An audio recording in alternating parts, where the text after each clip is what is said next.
اللہ تعالیٰ جل شانہ نے قرآن مجید میں ارشاد فرمایا کہ جو اللہ سے ڈرے، تقوی اختیار کرے، ہم اس کے لیے راستہ نکال دیتے ہیں، اور جو اس پر بھروسہ کرے وَمَن يَتَوَکَّلْ عَلَى اللَّهِ فَهُوَ حَسْبُهُ، اور جو اللہ پر بھروسہ کر لے، اس پر توکل کر لے، اللہ تعالیٰ اس کے لیے کافی ہو جاتا ہے۔ وَيَرْزُقُهُ مِنْ حَيْثُ لَا يَحْتَسِبُ، اور وہ اس کو وہاں سے دیتا ہے جہاں سے اس کو گمان بھی نہیں ہوتا۔ تو تقوی اور توکل اگر یہ نصیب ہو جائیں تو یہ من کی پاکیزگی کا ذریعہ تو ہے ہی ہیں، اس سے رزق میں بھی کچھ شادیاں پیدا ہوتی ہیں، اور خزانہ غیب سے اللہ تعالیٰ رزق عطا فرماتا ہے۔ رزق کی برکت کا ایک بہت بڑا ذریعہ شکر ہے، شکران نعمت۔ جب ہمیں نعمتیں ملتی ہیں تو ان پر اللہ کا شکر ادا کریں، تو اس کا عملی نتیجہ یہ ہے کہ پھر ہمیں برکتیں نصیب ہوں گی۔ فرمایا لَئِن شَكَرْتُمْ لَأَزِيدَنَّكُمْ، اگر تم اس کی نعمتوں کا شکر ادا کرو گے تو وہ تمہیں اور زیادہ عطا فرمائے گا۔ اس نے ہمیں جو نعمتیں عطا کی ہیں اتنی زیادہ ہیں کہ ہم ان کو شمار بھی نہیں کر سکتے۔ فرمایا گیا کہ اگر ان کی نعمتوں کو تم گننا چاہو تو گن نہیں سکتے ہو۔ تو اس نے ہماری ضروریات کو پورا کیا ہے۔ جو سب سے زیادہ ہماری ضرورت، مادی ضرورت ہے اس دنیا کے اندر، وہ آکسیجن ہے، اور وہ کسی کو آکسیجن کا سلنڈر اپنے ساتھ نہیں رکھنا پڑتا۔ اللہ تعالیٰ نے اس کی اتنی فراوانی کی ہوئی ہے کہ جہاں بھی جائیں اس کو تازہ آکسیجن میسر ہے۔ تو یہ جتنی زیادہ ضروری تھی اس قدر ہی زیادہ فراواں ہمارے لیے رکھی گئی ہے۔ اگر ہمیں آکسیجن خریدنی پڑتی تو ایک آدمی کو ایک دن میں کتنے سلنڈر چاہیے تھے، اور پھر کس قدر زندگی میں دقت اور مشقت آ جاتی۔ اس کے بعد دوسری چیز جو ہمیں چاہیے وہ ہے پانی۔ آکسیجن کے بعد پانی کے بغیر ہم زیادہ دیر نہیں اپنے آپ کو برقرار رکھ سکتے، حتیٰ کہ ایک خاص مدت تک پانی نہ ملے تو موت واقع ہو جاتی ہے۔ تو پانی کو بھی فراواں رکھا گیا ہے۔ آسمان سے بھی پانی برستا ہے، زمین سے بھی پانی نکلتا ہے، چشموں سے بھی پانی پھوٹتا ہے، برف بھی پگھلتی ہے، دریا بھی بہتے ہیں۔ تو اللہ نے اس کے لیے بہت سارے اسباب رکھے ہیں تاکہ ہم پانی سے محروم نہ رہیں۔ تیسری چیز ہماری ہے خود کی چیزیں، کھانے کی چیزیں جو ہماری ضروریات ہیں۔ تو وہ بھی دن میں کم از کم ایک مرتبہ تو ہمیں ضروری چاہیے، اور صحت کو اچھا رکھنے کے لیے 2 مرتبہ چاہیے۔ اس کے لیے تھوڑا سا تردد کرنا پڑتا ہے، محنت کرنی پڑتی ہے۔ اس کے بعد پھر ہماری رہائشی ضرورتیں ہیں، ہمارے لباس کی ضروریات ہیں۔ تو جتنی ضرورت زیادہ اہم ہے ہماری، اس قدر ہی اس کا حصول آسان رکھا گیا۔ اور اللہ تعالیٰ نے ہماری یہ ضرورت آکسیجن ہے، اس کو اپنی جناب سے اتنا فراواں کر دیا کہ ہمیں اس کے لیے کوئی مشقت نہیں اٹھانا پڑتی۔ جس طرح ہمیں کھانے کے لیے تردد کرنا پڑتا ہے، پہلے اس کو کماؤ، پھر گھر لاؤ، پھر اس کے بعد اس کی تیاری کے مراحل ہیں، اگر یہ سب کچھ آکسیجن کے لیے ہمیں کرنا پڑتا تو زندگی کتنی کٹھن اور کتنی مشکل ہو جاتی۔ تو یہ اس کی کرم نوازیاں ہیں کہ اس نے ہمارے لیے اس کو آسان رکھا ہے۔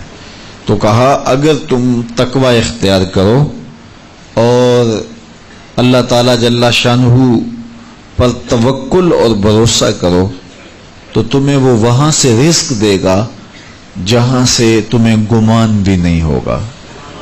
اللہ کے محبوب نے ارشاد فرمایا اگر تم اللہ پر توکل کرنے کا حق ادا کرو وہ تمہیں ایسا رزق دے جیسا پرندوں کو دیتا ہے، کہ جب وہ صبح اپنے گھونسلے سے نکلتے ہیں تو خالی پیٹ ہوتے ہیں. انسان کو تو پتہ ہے کہ میں نے کمائی کے فلاں اڈے پہ جانا ہے، دکان پہ بیٹھنا ہے، فیکٹری میں جانا ہے، فلاں جگہ مزدوری کرنی ہے، لیکن ان کو کچھ پتہ نہیں ہوتا کہ ہم نے کہاں جانا ہے. لیکن فرمایا کہ جب صبح نکلتے ہیں تو خالی پیٹ ہوتے ہیں، اور جب واپس شام کو پلٹتے ہیں تو ان کے پیٹ بھرے ہوئے ہوتے ہیں. پھر جس کی جو ضرورت ہے اللہ اس کو وہ نصیب کرتا ہے. سارے پرندے ایک جیسی غذا نہیں لیتے. اسی طرح مختلف جو اللہ تعالیٰ نے مخلوقات پیدا کی ہیں ان سب کی اغذیہ ایک جیسی نہیں ہے. کچھ پرندے کچھ کھاتے ہیں، کچھ کھاتے ہیں. اللہ سب کو ان کی ضرورت باہم پہنچاتا ہے. بلکہ میں کہا کرتا ہوں یہ جو ہنس ہے یہ دنیا کے اندر لاکھوں کی تعداد میں، کروڑوں کی تعداد میں پائے جاتے ہیں، اور یہ سچے موتی کھاتے ہیں. اور ہم اگر کسی دوائی میں استعمال کرنے کے لیے ہمیں مطلوب ہوں تو ہزاروں لاکھوں روپے دے کے ہم کسی سے لیں تو پھر بھی بعض کا یقین نہیں ہوتا کہ یہ خالص ہیں یا ناخالص ہیں. لیکن اس جانور کو اپنے پیٹ بھرنے کے لیے یہ موتی روزانہ صبح و شام چاہیے ہوتے ہیں. اور ایک جانور نہیں، دنیا کے اوپر کروڑوں ہیں. میرا رب ہر روز ہر ایک کی ضرورت کو پورا فرماتا ہے. تو جس کی جو ضرورت ہے وہ پوری ہوتی ہے. بن توکل پنچھی اڑ دے، خرچ نہ پلے زیرا ہو. جب وہ گھر سے اڑتے ہیں تو تروح حماسن، جب وہ اڑتے ہیں تو خالی پیٹ ہوتے ہیں. وتغدو بتانن، اور جب وہ شام کو آتے ہیں تو ان کے پیٹ بھرے ہوئے ہوتے ہیں. تو کوئی اڈا رزق کا مخصوص ان کے لیے نہیں ہے، اور سب سے اچھا کھاتے ہیں.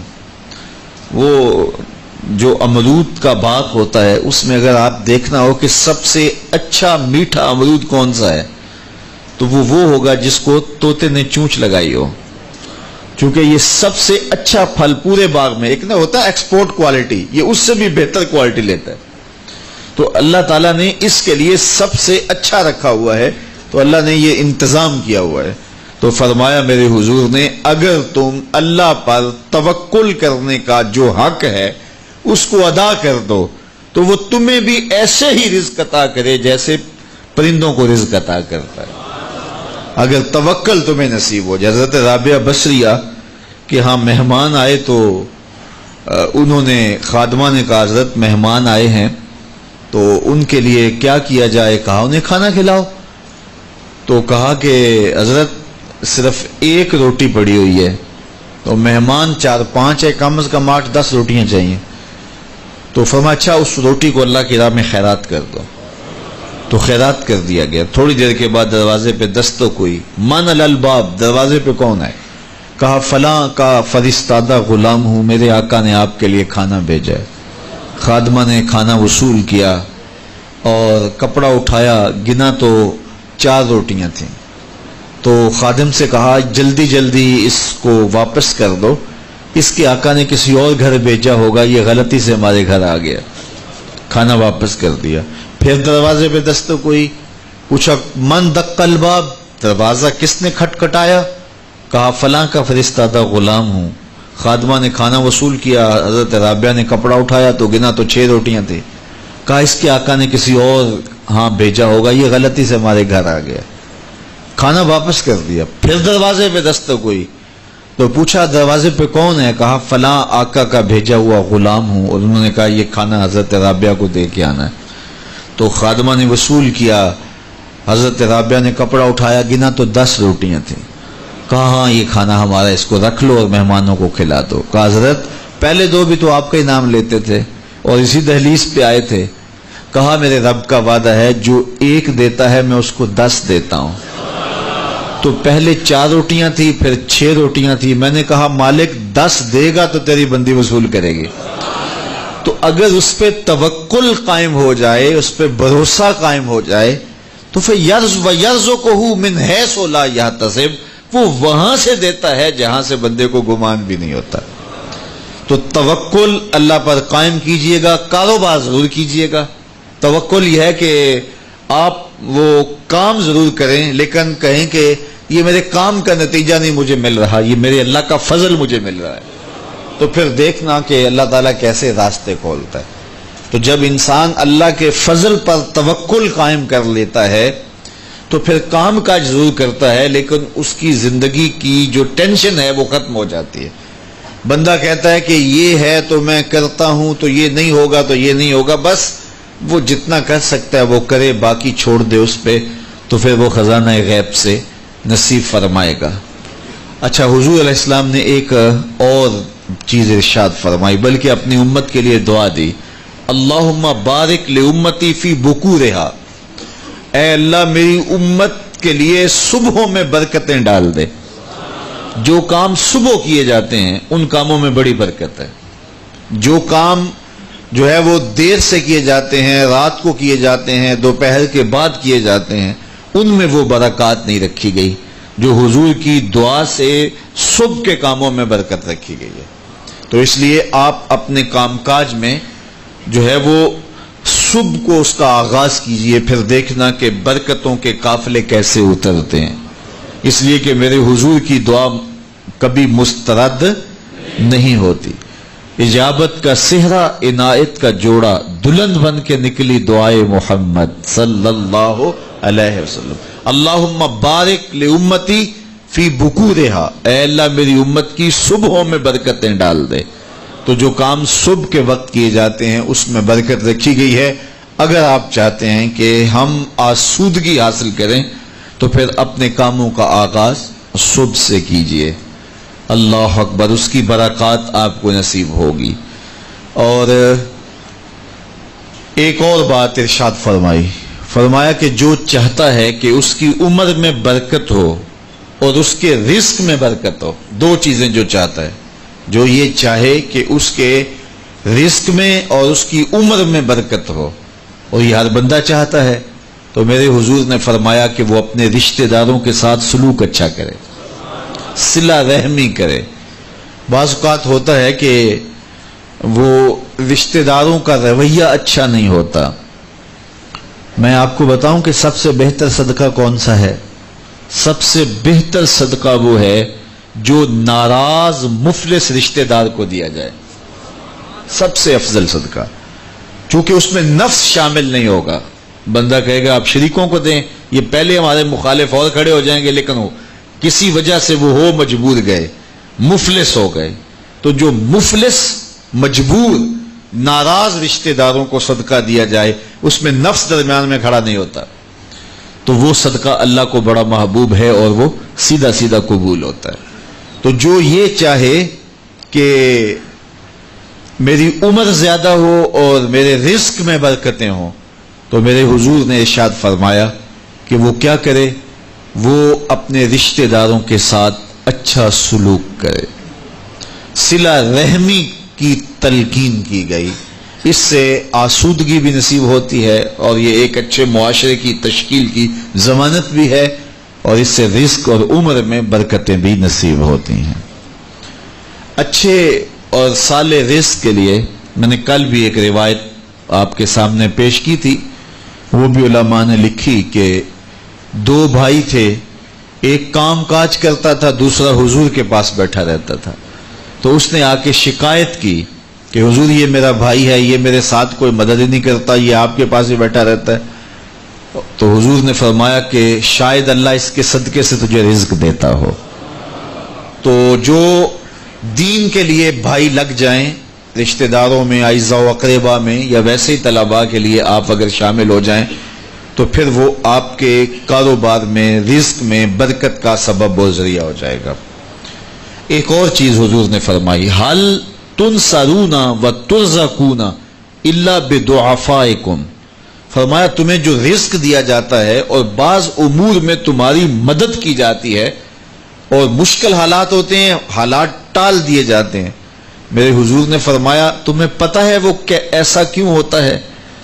حل تنصرون و ترزقون، تمہیں جو رزق بھی دیا جاتا ہے، بعض اوقات ایسا ہوتا ہے ایک بندہ بڑی محنت کرتا ہے، نتائج نہیں ملتے، ایک بندے کی تھوڑی محنت ہوتی ہے لیکن دروازے کھلتے چلے جاتے ہیں، مشکل میں پھنس جاتا ہے، کوئی ایسا سبب لگ جاتا ہے کہ راستے کھل جاتے ہیں۔ تو بندہ کہتا ہے کہ پتہ نہیں یہ کیا ہوا، تو حضور نے فرمایا کیا جانتے ہو حال تنصرون و ترزقون، تمہاری یہ جو مدد ہوئی اور تمہیں جو رزق کی کشادگی عطا کر دی گئی یہ کیوں ہوئی ہے پتہ ہے؟ الا بدعفائکم، کہا تم معاشرے کے جن کمزور لوگوں کی مدد کی ہے یہ ان کی دعاؤں کا نتیجہ ہے۔ اپاہج، کمزور، لاچار، اراملہ، یتامہ، مساکین۔ یار جب کوئی شخص کسی یتیم کی مدد کرتا ہے اور ان کے گھر میں چولہا جلتا ہے تو عرش کا رب کتنا راضی ہوتا ہے۔ جب کوئی دکھیے کے کام آتا ہے اور اس کی اعانت کرتا ہے تو پھر وہ راضی ہو جاتے ہیں۔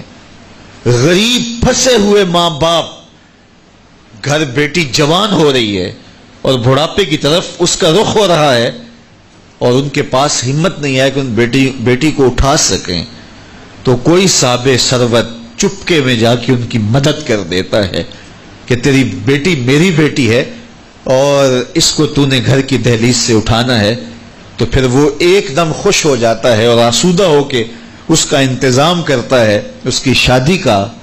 تو کوئی جانتا ہے کہ اس بوڑھے ماں باپ کے دل سے کتنی دعائیں نکلتی ہیں اور اس جو ہے وہ بیٹی کے دل سے کتنی تمنائیں اور کتنی جو ہے وہ نیک جذبات ان اشخاص کے لیے ہوتے ہیں جو ان کی مدد کے لیے کھڑے ہوئے۔ تو کوئی اس کا وزن ہے؟ کوئی وزن نہیں کر سکتا کہ اللہ تعالیٰ اس کی برکت کتنی عطا کرتا ہے۔ تو میرے حضور نے ارشاد فرمایا تمہیں جو رزق دیا جاتا ہے، مصائب سے تمہیں بچا لیا جاتا ہے، آتی آتی تکلیف ٹل جاتی ہے، تمہاری نصرت دشمن کے مقابلے میں ہوتی ہے، حاسدین کے مقابلے میں تم کھڑے ہو جاتے ہو، فرمایا تمہیں پتہ ہے یہ تمہیں کیوں ایسا ہوتا ہے؟ فرمایا الا بدعفائکم، جو تمہارے معاشرے کے کمزور لوگ ہیں جن کی تم نے مدد کی، فرمایا یہ ان کی دعاؤں کا نتیجہ ہوتا ہے۔ ان کے اٹھے ہوئے ہاتھ اللہ کبھی خالی نہیں موڑتا ہے۔ اس لیے لاچار لوگوں کی، دکھی لوگوں کی، بے بس اور بے آسرا لوگوں کی مدد کے لیے کھڑے ہو جایا کرو۔ وہ کسی نے کہا تھا کہ بڑوں کی بڑی بڑی خدمتوں سے وہ سکون نہیں ملتا جو چھوٹے چھوٹے لوگوں کی چھوٹی چھوٹی خدمتوں سے مل جاتا ہے۔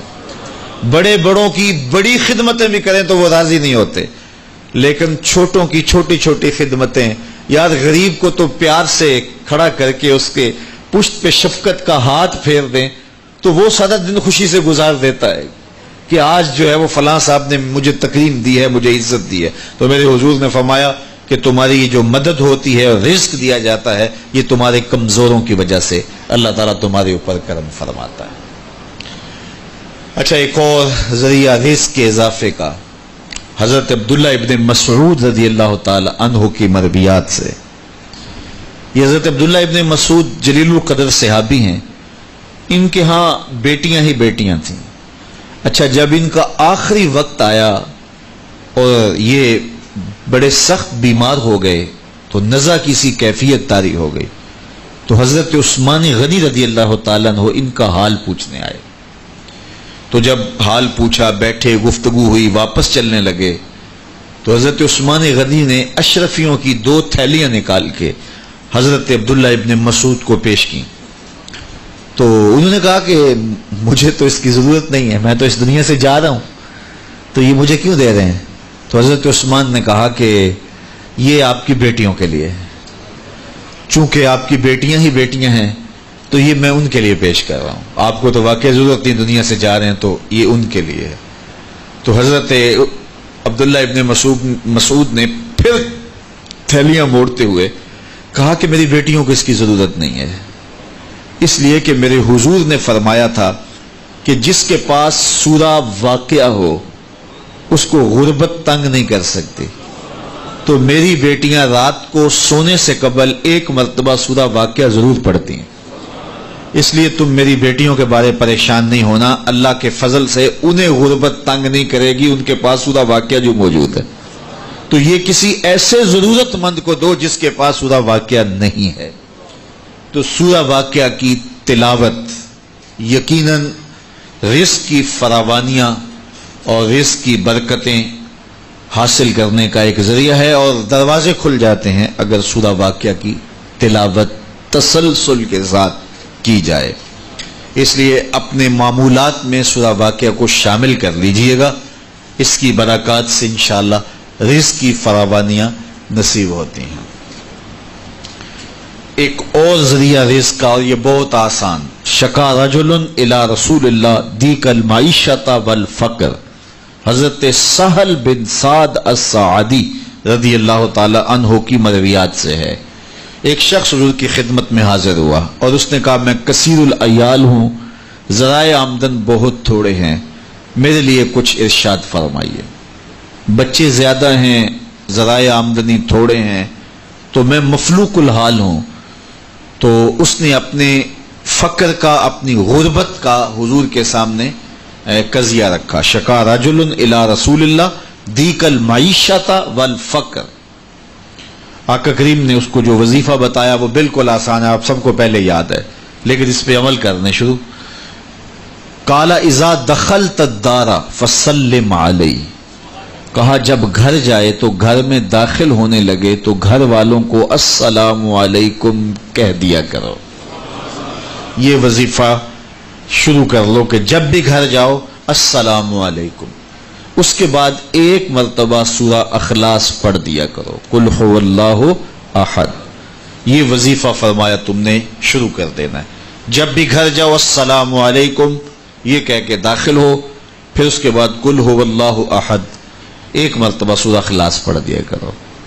اور میرے آقا نے فرمایا کبھی ایسا ہو کہ تو گھر جائے، گھر موجود نہ ہو، اہل خانہ کہیں گئے ہوئے ہوں، تو فرمایا عمل نہیں چھوڑنا، فسلم علیہ، پھر تو مجھے سلام کہنا، پھر تو مجھے سلام کہہ دینا۔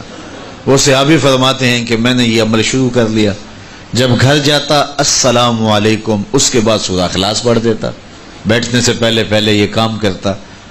اور کبھی ایسا ہوتا میں گھر نہ جاتا، گھر والے گھر نہ ہوتے، پھر تو مجھے چائے چڑھ جاتا، پھر میں حضور کو سلام کہتا۔ اللہ اکبر۔ حضرت ملا علی قاری نے شرح شفا میں لکھا ہے، جو حضرت قاضی ایاز مالکی اندلسی علیہ رحمہ نے لکھا ہے شفا میں، کہ جب گھروں کو جاؤ تو حضور کو سلام کرو، تو اس کی شرح میں لکھتے ہیں حضور کو سلام کیوں کرو، تو وہ کہتے ہیں لِأَنَّ رُوحَهُ علیہ السلام موجود فی بیوت المسلمین، اس لیے کہ حضور کی روح کا فیضان مومنین کے گھر میں موجود ہوتا ہے۔ اللہ اکبر۔ اس لیے حضور کو سلام کرو۔ وہ کہتا ہے جب کوئی نہ ہوتا میں حضور کو سلام کرتا۔ وہ اپنے نام لیواؤں کو تنہا چھوڑتے کب ہیں، جہاں ہم دم نہ ہو کوئی وہاں سرکار ہوتے ہیں۔ تو کہا اس کے بعد سورہ اخلاص پڑھ دیتا۔ یہی میرا عمل رہا۔ پھر اس کا فائدہ کیا ہوا؟ وظیفہ حضور نے بتایا تھا، اور جب بھی جاتا السلام علیکم سورہ اخلاص، کوئی نہیں ہے تو حضور کو سلام اور سورہ اخلاص۔ کہتے میں نے عمل شروع کر دیا، حتی افاد اللہ جیرانہ، اس عمل کی برکت سے میں نے تو امیر ہونا ہی ہونا تھا، میرے ہمسائے بھی امیر ہو گئے۔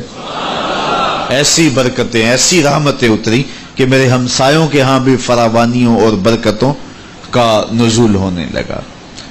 اسی طرح رزق کی فراوانی کا ایک اور ذریعہ ہے، اور وہ یہ انفاق فی سبیل اللہ۔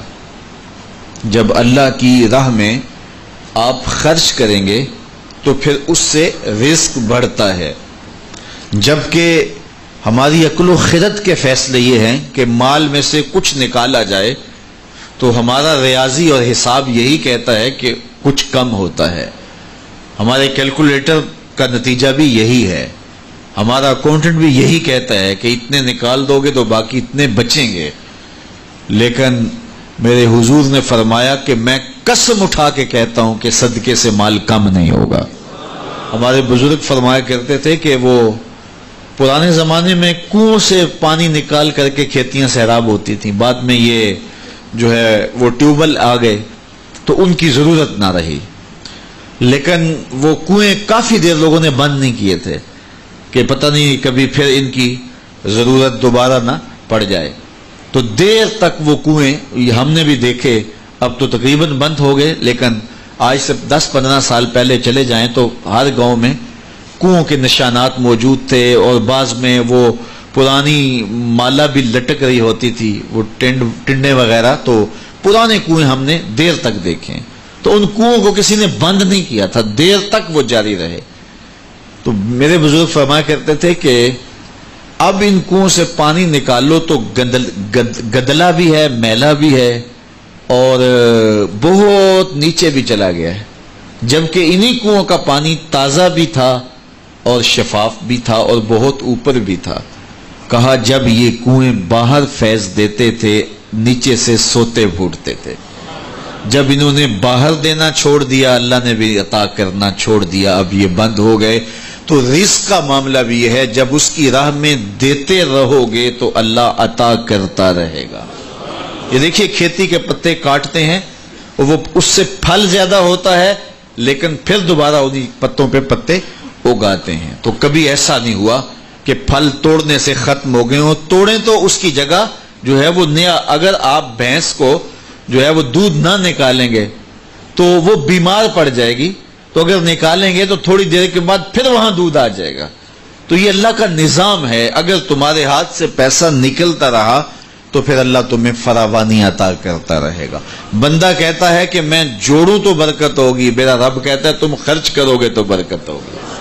تو اس لیے اس کی راہ میں خرچ کرتے رہنا، اس کی راہ میں دیتے رہنا رزق کی فراوانی کا سبب ہے۔ ایک اور وظیفہ میں آپ کو بتا دیتا ہوں، ہم اپنے جتنے بھی پیر بھائی ہیں سب کو تاکیداً کہتے ہیں کہ مالی مشکلات کے لیے اور گھریلو دیگر مشکلات کے لیے یہ وظیفہ پڑھا جائے، اور وہ یہ ہے کہ نماز مغرب کے بعد 21 مرتبہ سورۃ الکوثر کی ما بسم اللہ تلاوت کی جائے، اول آخر دوشی پڑھ لیا جائے اور پھر 21 مرتبہ سورہ کوثر کی تلاوت کی جائے۔